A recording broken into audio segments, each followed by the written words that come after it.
Bonjour à tous, merci de m'avoir invité à vous parler du syndrome d'apnée obstructive, SAOS, chez les sujets âgés.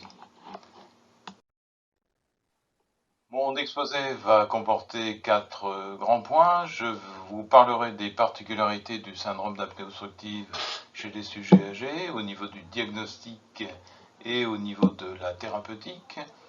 Je vous parlerai des recommandations de la Task Force européenne sur le sujet. Je vous donnerai quelques éléments sur des données récentes de la littérature. Et enfin, je vous donnerai les résultats préliminaires d'une cohorte de sujets âgés atteints de SAOS traités par PPC que nous avons menée en France. Le syndrome d'apnée obstructive du sujet âgé a une forte prévalence. Elle est 5 fois plus élevée que dans la population générale, que dans la population plus jeune. Ce syndrome a souvent une présentation atypique. Par exemple, il y a moins de surpoids, moins d'obésité. Il a aussi des signes atypiques qui doivent orienter le diagnostic, plus de fatigue, moins de somnolence diurne, des troubles cognitifs, des chutes, une dysthymie, et donc la somnolence diurne excessive est moins importante. Par contre, le sujet âgé atteint de syndrome d'apnée obstructive au cours du sommeil est susceptible d'avoir des complications lourdes de sa pathologie, complications cardiovasculaires, accidents vasculaires cérébraux, comorbidités cardiovasculaires comme l'hypertension, accidents coronariens.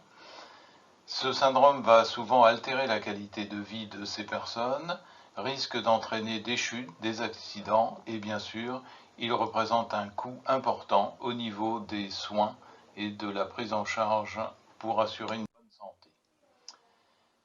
Des complications plus spécifiques au sujet âgé du syndrome d'apnée obstructive au cours du sommeil sont par contre souvent peu connues et peu recherchées.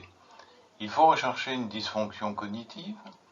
Le sujet âgé atteint de syndrome d'apnée obstructive au cours du sommeil va souvent chuter la nuit lorsqu'il se lève et se réveille et se lève, ce qui peut entraîner des fractures. Le sujet âgé atteint de SAOS présente aussi plus de nicturie que le sujet plus jeune. Cette pathologie peut se manifester par des syndromes douloureux chroniques. Enfin, cette pathologie d'apnée au cours du sommeil chez le sujet âgé expose à des complications lors des actes d'anesthésie. Et puis, chez le sujet âgé, les questionnaires que nous avons l'habitude d'utiliser chez les sujets plus jeunes pour diagnostiquer ou évaluer la gravité du syndrome d'apnée au cours du sommeil ne sont pas toujours adaptés. Par exemple, pour la qualité du sommeil, le questionnaire de Pittsburgh est trop long. Pour le dépistage du syndrome d'apnée, les questionnaires de type Stop-Bang ou questionnaire de Berlin ne sont pas adaptés au sujet âgé. Par contre, un questionnaire adapté a été validé, je vais vous en reparler tout de suite après, c'est le questionnaire ONSI. Et pour évaluer la somnolence diurne excessive, l'échelle des poires bien connue est peu adaptée au sujet âgé. Par contre, une autre échelle, ODSI, a été validée, je vais vous en reparler. Le questionnaire ONSI pour le dépistage du syndrome d'apnée obstructive chez le sujet âgé, c'est l'Observation Based Nocturnal Sleep Inventory, qui est donc un questionnaire de dépistage validé par Aki et Fanny Onen, dont je vous ai mis les références en bas de diapositive. C'est un protocole qui est appliqué chez des sujets âgés en institution avec 5 visites nocturnes à environ 1 heure d'intervalle. Et à chaque visite, lors de 5 minutes d'observation et d'écoute, on va noter un certain nombre d'observations avec la respiration du sujet, l'existence ou non de ronflement, l'existence de pauses respiratoires, si elles durent 10 secondes ou plus, la notion de bruit de suffocation ou d'étouffement ou tout autre événement constaté. Tandis que l'échelle OTSI, validée pour le sujet âgé, permet d'évaluer de façon plus spécifique et plus fiable la somnolence diurne excessive, plus fiable et plus adaptée que le score d'Epworth classique. Ce questionnaire est simple, il comprend, comme vous le voyez, 3 questions, avec une recherche de somnolence dans des activités élémentaires de la vie courante, pendant des périodes d'inactivité ou d'activité à faible niveau de stimulation, et enfin l'estimation des épisodes de somnolence, voire d'endormissement ou de sieste, estimation de leur durée pendant la journée. Chez le sujet âgé, chez qui on va diagnostiquer un syndrome d'apnée obstructive au cours du sommeil de sévérité importante ou moyenne, le traitement de choix est, comme chez l'adulte plus jeune, le traitement par la pression positive continue, la CPAP. Mais chez le sujet âgé, il ne sera possible qu'après évaluation gériatrique approfondie dont on va reparler. Comme on le verra, ce traitement par CPAP est possible chez le sujet âgé, même atteint d'une maladie de type Alzheimer. Il est faisable et il va entraîner une amélioration de la symptomatologie. Toutefois, ce traitement par CPAP chez le sujet âgé a certaines spécificités. Il faut réaliser une titration avec une PPC en mode autopiloté d'abord, car la pression efficace est souvent moins élevée chez le sujet âgé que chez le sujet plus jeune. Enfin, il faudra porter un soin particulier à l'éducation thérapeutique qui doit être adaptée et individualisée. Les effets positifs de ce traitement par CPAP ont été démontrés sur les fonctions cognitives. Je vous ai mis là 3 études qui montrent des études randomisées, qui montrent l'amélioration des fonctions cognitives chez des sujets apnéiques âgés traités par CPAP, donc contrôle avant et après traitement ou à partir comparativement à des cas contrôles comme dans la 3e étude. Chez le sujet âgé, avant d'entreprendre un traitement de son syndrome d'apnée obstructive, avant de poser l'indication éventuelle d'un traitement par CPAP, il faut, de façon impérative, faire une évaluation gériatrique approfondie. L'objectif de cette évaluation est donc d'aborder l'ensemble des problèmes de santé du sujet pour une démarche diagnostique et thérapeutique adaptée et cohérente et pour hiérarchiser les actions proposées. Cette évaluation doit être multidimensionnelle. Elle fait appel à des concepts et des méthodologies validées, je n'ai pas le temps ici de rentrer dans le détail, et elle va permettre d'établir une hiérarchie de traitement, elle va permettre une prise en charge sur mesure du sujet âgé qui est indispensable dans ce contexte. À partir du moment où on applique cette évaluation gériatrique approfondie, elle va apporter des bénéfices individuels et collectifs.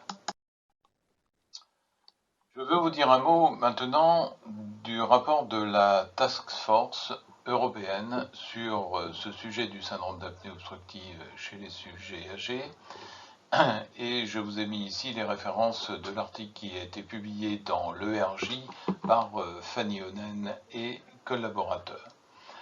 Ce rapport a de multiples facettes et fait un point vraiment très net, très détaillé sur l'ensemble des données diagnostiques et thérapeutiques du syndrome d'apnée obstructive du sujet âgé. Je n'ai pas le temps ici de rentrer dans les détails, je vous en ai sorti les éléments principaux. En particulier, je vous ai sorti de ce rapport les recommandations pour le traitement par PPC par CPAP.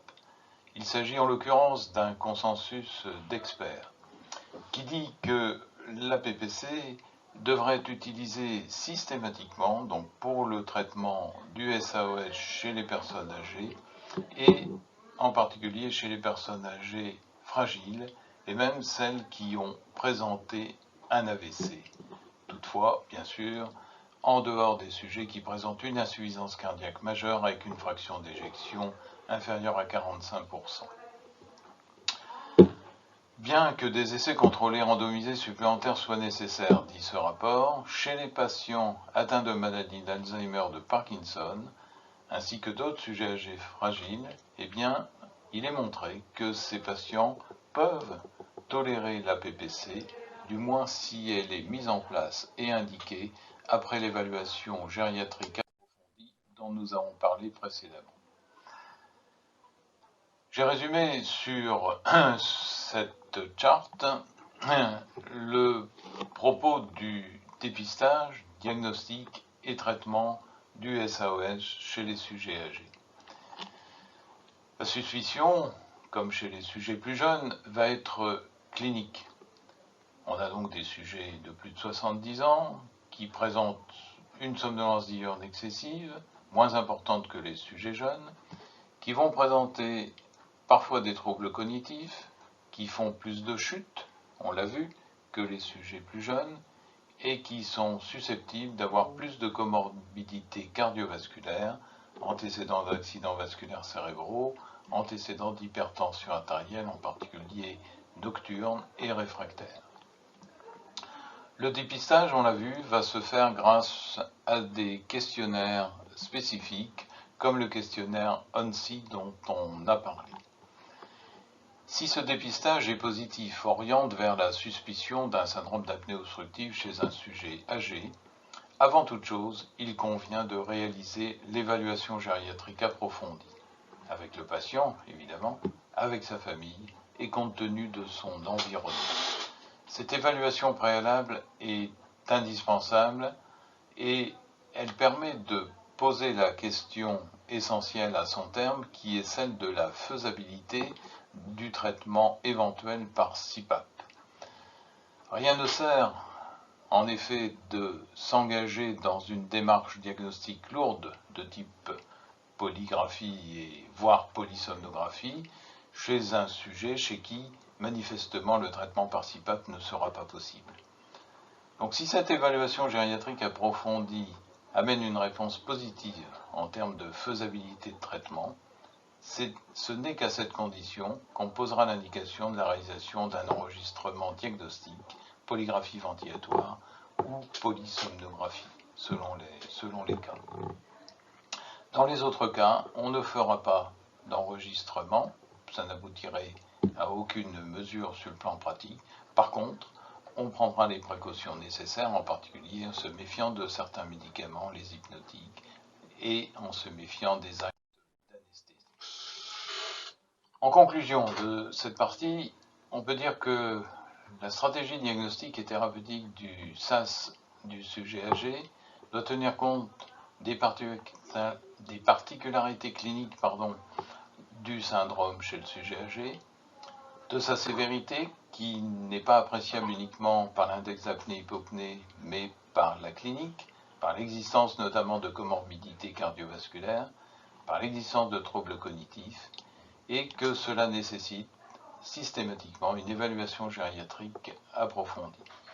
Se souvenir que le SAS du sujet âgé peut aggraver les troubles cognitifs chez des patients atteints d'Alzheimer, qu'il faut rechercher inversement un SAOS devant une plainte cognitive, enfin que la présence de troubles cognitifs n'est pas un obstacle a priori d'un traitement par CPAP du SAOS du sujet âgé, chez qui le traitement par CPAP, précisément, est bien toléré et bien observé si son indication est bien posée. Quelques données récentes de la littérature. Un article important qui rapporte une étude randomisée, multicentrique, d'un suivi sur 12 mois d'une cohorte de près de 300 sujets âgés atteints de syndrome d'apnée obstructive, où on voit que le traitement par CPAP, par rapport à l'absence de traitement par CPAP aux soins Best Supportive Care, va amener une amélioration à 3 mois et qui se maintient à 12 mois du score d'Epworth, donc amélioration de la somnolence diurne. Une autre publication importante, récente, c'est cette méta-analyse qui met aussi en évidence l'effet positif du traitement par CPAP chez des sujets âgés atteints de SAOS, effet positif en termes de diminution des événements cardiovasculaires et effet positif en termes d'amélioration de la somnolence diurne excessive, appréciée ici par le score des Epworth. Enfin, un dernier article important, qui est aussi une étude randomisée contrôlée, qui a étudié dans une cohorte de près de 200 patients initiaux l'effet du traitement par CPAP. Eh bien, ce traitement par CPAP chez des sujets âgés améliore la somnolence diurne excessive appréciée par le score d'Epworth. Par contre, dans cette étude, il n'a pas été démontré d'effet positif sur les tests neurocognitifs ni sur la tension artérienne, mais cela va améliorer la qualité de vie chez ces patients. Dans la dernière partie de cet exposé, je voudrais vous donner les résultats préliminaires d'une étude de cohorte de sujets âgés atteints de SAOS que nous avons menée en France. Il s'agit d'une cohorte nationale multicentrique réalisée à partir de services de gériatrie et de pneumologie chez des sujets de plus de 70 ans qui présentent un syndrome d'apnée obstructive au cours du sommeil diagnostiqué par polysomnographie ou polygraphie. L'objectif est bien sûr de suivre ces sujets apnéiques et non apnéiques, d'étudier la morbimortalité au cours du suivi, les facteurs liés à l'évolution et l'influence du traitement par On a comparé cette cohorte à une importante cohorte de sujets plus jeunes, adultes, qui est la cohorte des Pays de Loire. Tous ces sujets ont eu un diagnostic de SAOS par polygraphie ventilatoire ou polysomnographie.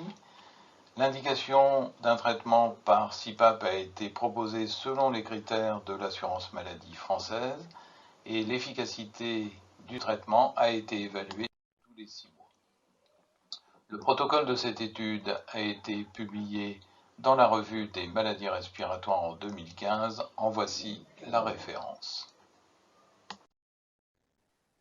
Cette étude a arrêté ses inclusions fin mars 2019 avec près de 900 sujets inclus, une vingtaine de centres, avec un nombre important de sujets qui ont pu être suivis sous traitement ou sans traitement.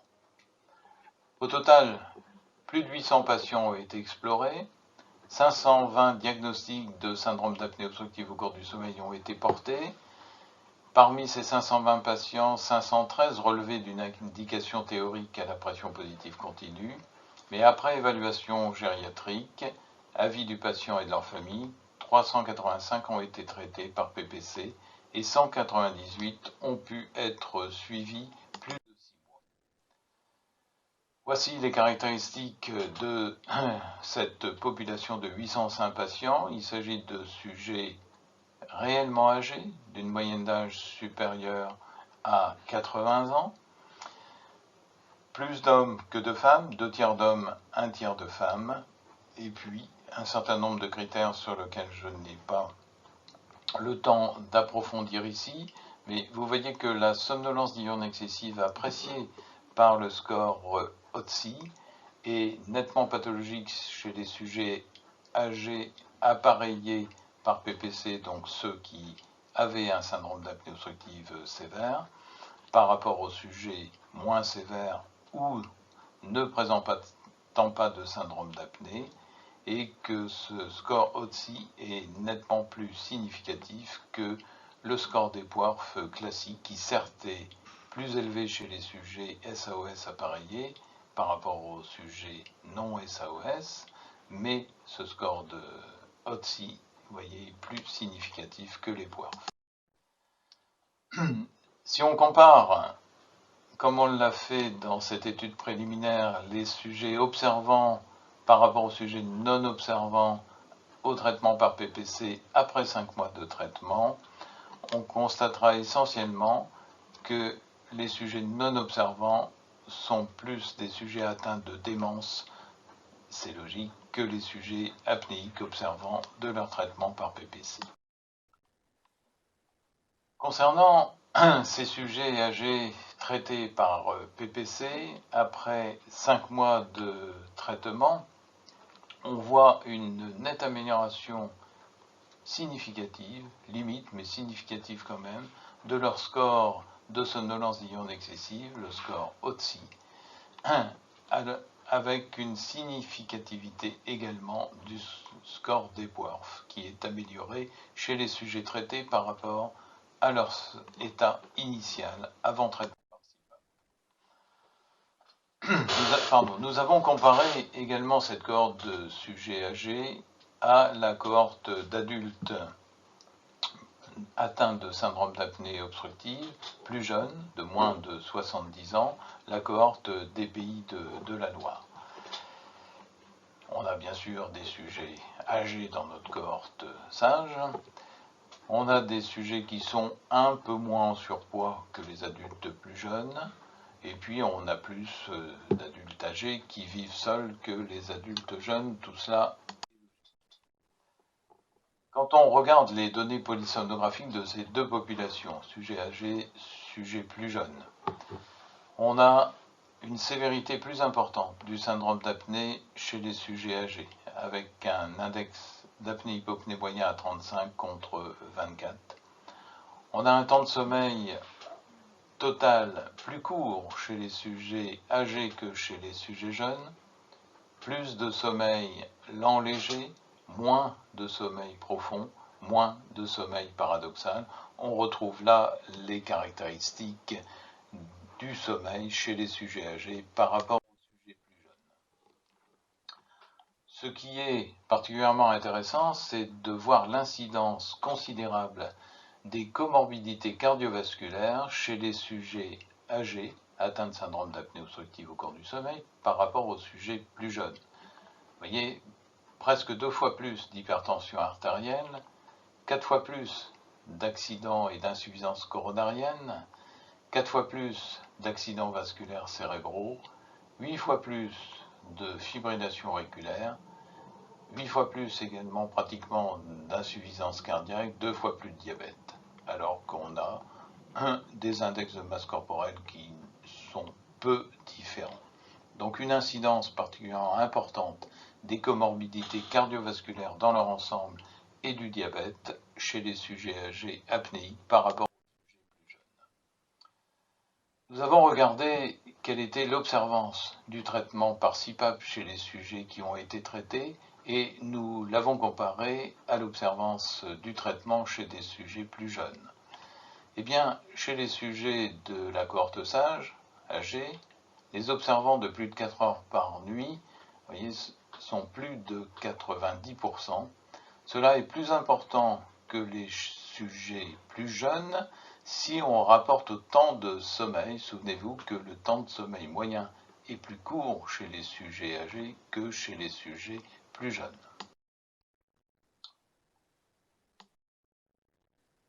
Si on regarde quelles sont les caractéristiques cliniques sous PPC des sujets traités à 5 mois, des sujets âgés par rapport aux sujets plus jeunes, eh bien on va voir que l'observance n'est pas différente.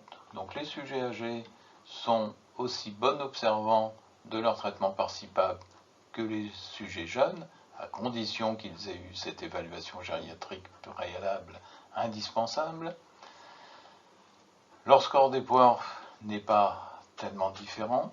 Par contre, on a un score de Pichot, fatigue, qui est significativement différent, ainsi qu'un score de qualité de vie qui est différent chez les sujets âgés par rapport aux sujets jeunes.